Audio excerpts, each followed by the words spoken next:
علی بھائی اگلا سوال ہے کہ میں دبئی میں ایک میڈیکل لیب میں ملازمت کرتا ہوں.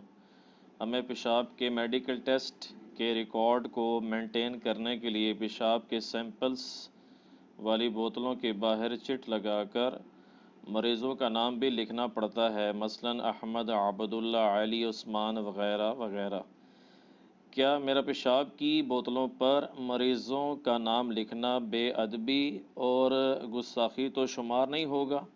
پلیز وضاحت فرما دیں.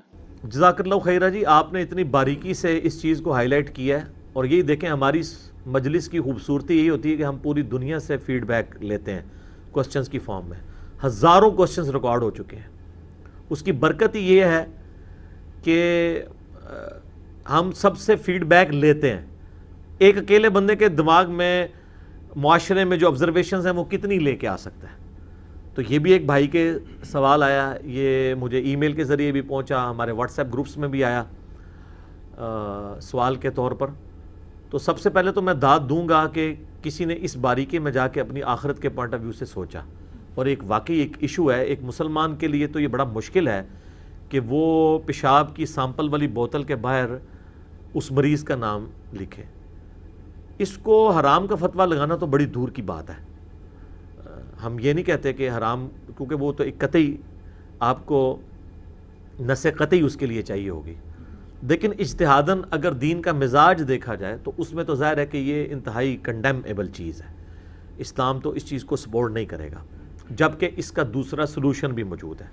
اگر سلوشن موجود نہ ہو تو کوئی مسئلہ نہیں. تو آج کل تو بار کوڈز آ گئی ہیں، ہر جنرل سٹور کے اوپر آپ دیکھ رہے ہیں بار کوڈز کے ساتھ وہ اس طرح گن اس کے سامنے کرتے ہیں، اس کی قیمت لکھی ہوئی آتی ہے. بار کوڈز آپ خود گھر میں کمپیوٹر کے اوپر جنریٹ کر سکتے ہیں.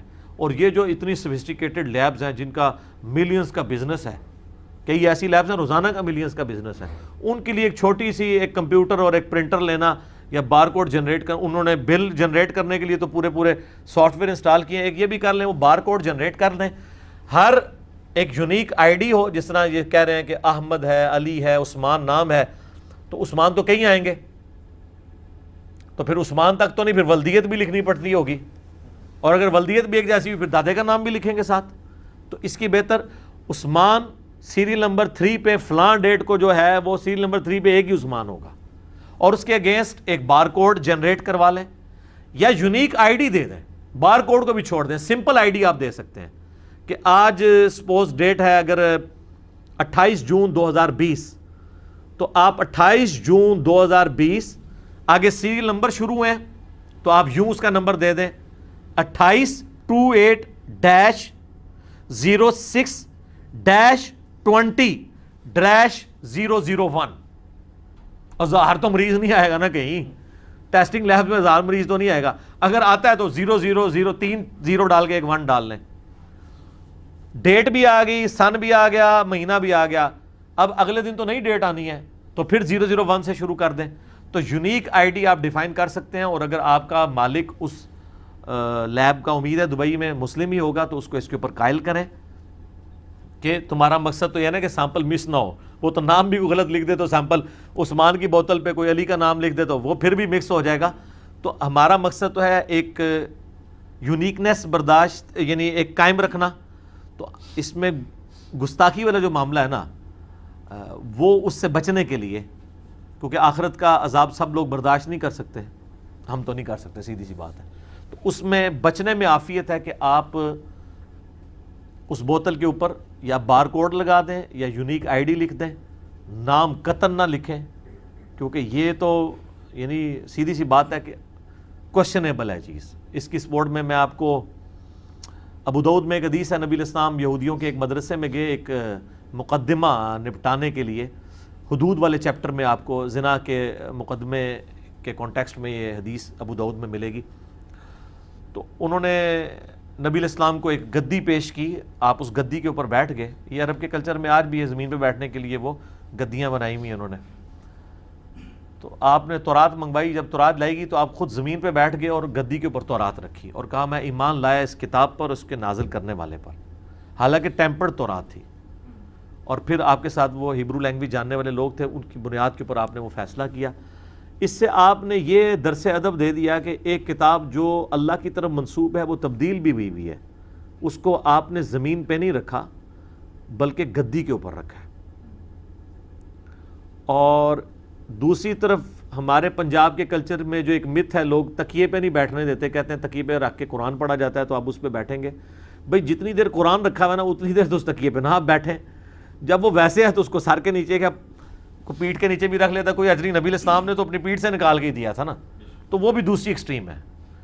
حتیٰ کہ یہاں تو لوگ کہتے ہیں یار آپ اگر آپ کو قرآن پڑھ رہا ہے تو اس کو پیٹ نہیں کر سکتے، وہ قرآن کی جو پیٹ منع ہے نا وہ اس کی تعلیمات کو پیٹ کرنا منع ہے۔ ہاں قرآن پر بیٹھنا یا نعوذ باللہ اس کے ساتھ پاؤں ٹچ کرنا یہ تو حرام ہے، لیکن اس طرح تو زندگی نہیں گزر سکتی کہ ایک بندے نے نیچے الماری میں قرآن رکھا ہے اور اس کے اوپر آپ کمرہ نہیں بنا سکتے، تو پردے میں پڑا ہوا ہے۔ قرآن میں وقال الرسول یا رب ان قوم اتخذوا هذا القرآن مہجورا، سورۃ الفرقان آیت نمبر 30۔ نبی علیہ السلام شکایت کریں گے کہ اے اللہ میری قوم نے، میری امت نے قرآن کو پیٹھ کے پیچھے ڈال دیا تھا، مراد اس کی تعلیمات چھوڑ دی تھی، اس سے ہجرت اختیار کر لی تھی۔ تو یہاں پہ یہ کرنا چاہیے۔ باقی جان کی امان پاؤں تو عرض کروں کہ یہ آپ بات آج کسی سے بھی پوچھیں گے وہ سلوشن تو نہیں آپ کو دے گا، لیکن جذباتی طور پہ یہ کہے گا کہ یار واقعی پیشاب کی بوتل کے باہر نام نہیں لکھنا چاہیے۔ لیکن اگر اسے یہ بتایا جائے کہ آپ کے بزرگ تو اس سے بڑا کام ڈال کے گئے ہیں، میں تو ادھر تک نہیں جواب رکھوں گا، مجھے تو بہانا چاہیے آپ کے دماغ میں ڈرل کرنے کا کہ آپ سوچیں کہ دین میں کیا کیا لوگوں نے ظلم ڈھائے ہیں۔ در مختار فقہ حنفی کی ایک معتبر کتاب ہے، اس کا حاشیہ لکھا ہے رد المحتار۔ در مختار میں خرگوش والی خے ہے، رد المحتار میں ہا ہے۔ رد المحتار کا مطلب ہے در مختار پہ جو اعتراضات تھے یا کوئی عبارتیں تھیں جو مشکل تھیں تو اس سے جو ہے نا رد کیا گیا، اس سے دور کی گئی ہیں وہ تمام چیزیں۔ ابن عابدین شامی المتوفا 1252 ہجری، جس کو مرے ہوئے ابھی 200 سال بھی نہیں ہوئے، لیکن وہ بندہ اتنا بڑا ہے کہ اسے اعلیٰ حضرت احمد بریلوی صاحب بھی بزرگ مانتے ہیں، کیونکہ ان سے پہلے ہے نا، حالانکہ بہت پہلے نہیں ہے، تھوڑا سا ہی پہلے ہے۔ تھوڑا سا پہلے والے کو مانیں گے تو آپ کے تھوڑا سا بعد جو آئیں گے وہ آپ کو بھی مانیں گے، یہ چین چلنی ہے نا۔ اگر آپ اپنے سے پہلے والوں کو بابا نہیں مانیں گے تو آپ کو کوئی بابا نہیں مانے گا۔ اشرف تھانوی صاحب بھی ان کو کوٹ کرتے ہیں، بلکہ فقہ حنفی والے، فقہ حنفی کی پوری وہ بزرگی کی چین میں چند بڑے لوگ جن کا نام لیتے ہیں نا، امام ابو یوسف اور امام محمد کے بعد، تو ان میں چند لوگوں میں ملا علی قاری ہوں اور یہ ابن عابدین شامی، یہ ان میں آتے ہیں۔ اور یہ ابن عابدین شامی وہی ہے جس نے سب سے پہلے محمد بن عبد الوہاب صاحب کو شیطان کا سینگ اور ایجنٹ اس نے ڈکلیئر کیا، اور بخاری مسلم کی حدیثیں جو نجد کے بارے میں تھیں، اور بخاری میں مسلم میں عراق کے الفاظ موجود ہیں،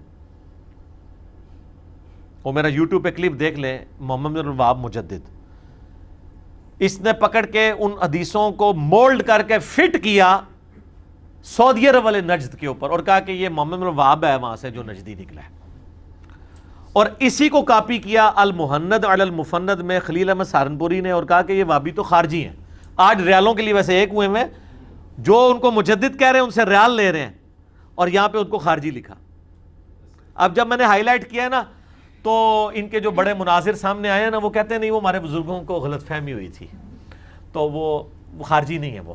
سر آپ کے بزرگوں کو آلموسٹ ہر چیز میں غلط فہمی ہوئی ہے، یہی تو ہم آپ سے کہہ رہے ہیں۔ شکر ہے آپ نے اس معاملے میں مان لیا، ایسی کلیریفیکیشن آئی ہے ان کی، وہ کہتے ہیں نہیں وہ بزرگوں نے ذرا سخت لینگویج یوز کی ہے، وہ ان کو غلط اطلاعات ملی تھی۔ اس کا مطلب ہم یہی کہہ رہے ہیں کہ آپ کے بزرگ غلط اطلاعات کے اوپر بھی پورا عقیدہ کھڑا کرتے تھے، اسی طریقے سے انہوں نے عقیدے جو قرآن و حدیث کی شکل میں آپ کو دیے ہیں وہ بھی غلط اطلاعات کے اوپر ہی دیے ہیں، اسی لیے تو کتابوں کا دین اور نکل رہا ہے۔ اور ہم آپ سے عرض کر رہے ہیں کہ مرنے سے پہلے اے مسلمان کر لے اس پہ غور، کتابوں کا خدا اور ہے، بابوں کا خدا اور۔ تو یہ کتابوں کی دنیا ہے۔ تو یہ جو ابن عابدین ہیں یہ وہ ہیں جنہوں نے یہ فتویٰ فٹ کیا اور وہ آگے چل رہا ہے، اور یہ صرف المحند میں نہیں، مفتی احمد یار خان نعیمی صاحب نے جال حق میں سیم عبارت ابن عابدین شامی کی نقل کی ہے۔ ایون پیر میر علی شاہ صاحب جو ایک ماڈریٹ پرسنالٹی تھے، انہوں نے بھی کوئی لحاظ نہیں کیا، انہوں نے بھی محمد الوہاب صاحب کو نجدی ڈکلیئر کیا، حالانکہ وہ اتنے ماڈریٹ تھے اس حوالے سے کہ ثناء اللہ امرتسری جو بہت بڑے اہل حدیث عالم تھے، جو قادیانی دجال کے خلاف کھڑے ہوئے، وہ گولڈا میں ملنے کے لیے گئے، پیر میلچے صاحب نے اپنے مصلے پہ ان کو کھڑا کر کے ان کے پیچھے نماز پڑھی. ایک طرف ان کی یہ یعنی ماڈریٹ ہونے کا لیول تھا اور دوسری طرف سختی یہ تھی. اسی ابن عابدین شامی نے رد المختار میں، در مختار کے حاشیے میں، اپنے زوم میں اس پہ کیے ہوئے اعتراضات کو دور کرنے کے لیے لکھا ہے کہ اگر کسی شخص کو یہ یقین ہو کہ اپنے پیشاب نعوذ باللہ یا اپنے خون سے وہ سورہ فاتحہ کا تعویذ لکھے اور اسے شفا ہو جائے گی تو وہ لکھ سکتا ہے. اب ذرا یہ حنفیوں کے پاس لے کے جائیں تو وہ اول تو کہیں گے آپ کو بتایا کس نے؟ یار چھڈو، علمی گل کرو. کام تہاڈے ابے پا کے گئے نے، جہاں بیچارہ پوچھتا پیا وہ تے چڑھ گئے ہو، ابیاں تے چڑھو جا کے، تو وہ آپ کو بتایا کس نے؟ پھر کہیں گے مفتہ بہی قول نہیں ہے. یہ مفتہ بہی بن گیا ہے کیونکہ رد المختار تو لکھی اسی لیے گئی ہے کہ در مختار سے جو اس پہ اعتراضات ہیں وہ دور کیے جائیں. یہ تو خود ہی فتوے ہیں، یہ کیسے آپ کہیں گے مفتہ بہی نہیں ہے؟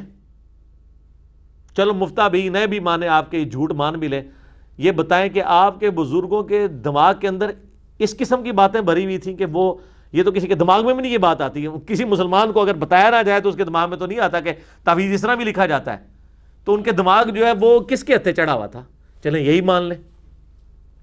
اور اگر کوئی کہنا جی وہ ہوتا ہے ترجمہ چینج ہو گیا ہو، انہوں نے بدل دیا ہو، یہ ہو گیا ہو، کچھ بھی نہیں سر. اللہ کے نیک بندے بھی دنیا میں موجود ہیں. ایک بریلوی عالم جو میرے استاد بھی رہے ہیں، اس اعتبار سے کہ میں نے ان کی کتابوں سے اور ان سے ملاقات میں بہت کچھ سیکھا، غلام سعود سعیدی صاحب جو مفتی منیب الرحمان صاحب کے مدرسے میں شیخ الحدیث تھے رحمہ اللہ تعالی، فوت ہو چکے ہیں. انہوں نے شرح صحیح مسلم کے اندر اس مسئلے کو ڈسکس کر کے نا جناب حق ادا کیا. لیکن بابوں کی اس اعتبار سے ان کے ماننے والوں کے شر سے بچنے کے لیے انہوں نے لکھا کہ یقیناً یہ عبارت لکھی، اس کا ترجمہ لکھا، مجھے کرنے کی ضرورت نہیں ہے. اس کے بعد انہوں نے لکھا کہ یقیناً ان بزرگوں کے دلوں میں قرآن اور سنت کی اہمیت ہم سے زیادہ تھی، ٹھیک ہے، لیکن اللہ ان کو معاف کرے، بال کی کھال اتارنے کی عادت نے انہیں یہاں تک پہنچا دیا کہ انہوں نے اس قسم کی باتیں لکھ دی. اور پھر وہ ساتھ لکھتے ہیں کہ ایک عام مسلمان تو مر جانا گوارا کرے گا لیکن یہ گوارا نہیں کرے گا کہ اس کے خون یا پیشاب سے سورہ فاتحہ کا یعنی قرآن کا تعویذ لکھا جائے، نعوذ باللہ من ذالک. تو سر عام مسلمان اگر مر جانا گوارا کرتا ہے بقول غلام سعود سعیدی صاحب کے، تو اس کا مطلب ہے آپ کے بزرگ عام مسلمانوں سے بھی گئے گزرے تھے. میں تو اس میں اور ایڈ کرتا ہوں کہ یہ تو غیر مسلم نہیں کوئی کرے گا. تو پھر آپ اپنی اداؤں کے اوپر بلکہ اپنے بزرگوں کی اداؤں کے اوپر غور کریں. میں اسی جملے پہ کنکلوڈ کرتا ہوں کہ لوگوں کو تو اپنی بری اولاد کے کرتوت بھگتنے پڑتے ہیں. یہ فرقوں کے علماء وہ ہیں کہ انہیں اولاد نہیں اپنے روحانی باپوں کے کرتوت بھگتنے پڑ رہے ہیں اور ان کی طرف سے دفاع کر رہے ہیں، حالانکہ ان کو چاہیے کہ ان سے دستبردار ہو کر رسول اللہ کے قدموں میں آ جائیں. ما ضل صاحبکم وما غوا، تمہارے نبی نہ کبھی بہکے ہیں نہ کبھی بے راہ چلے ہیں. بابوں سے دستبردار ہوں. اور اس لیے تم نے عرض کیا تھا بہت پہلے، اب نہیں ہم کہتے، لیکن آج ذرا موقع ہے، بڑا ہی عرصہ ہوا شعر نہیں پڑھا، کئی مجالس گزر گئی کہ نہ میں وابی نہ میں بابی، ٹھیک، میں ہوں مسلم علمی کتابی. بابوں کا دفاع نہ کریں، علمی کتابی مسلم آ جائے. ٹھیک ہو گیا جی.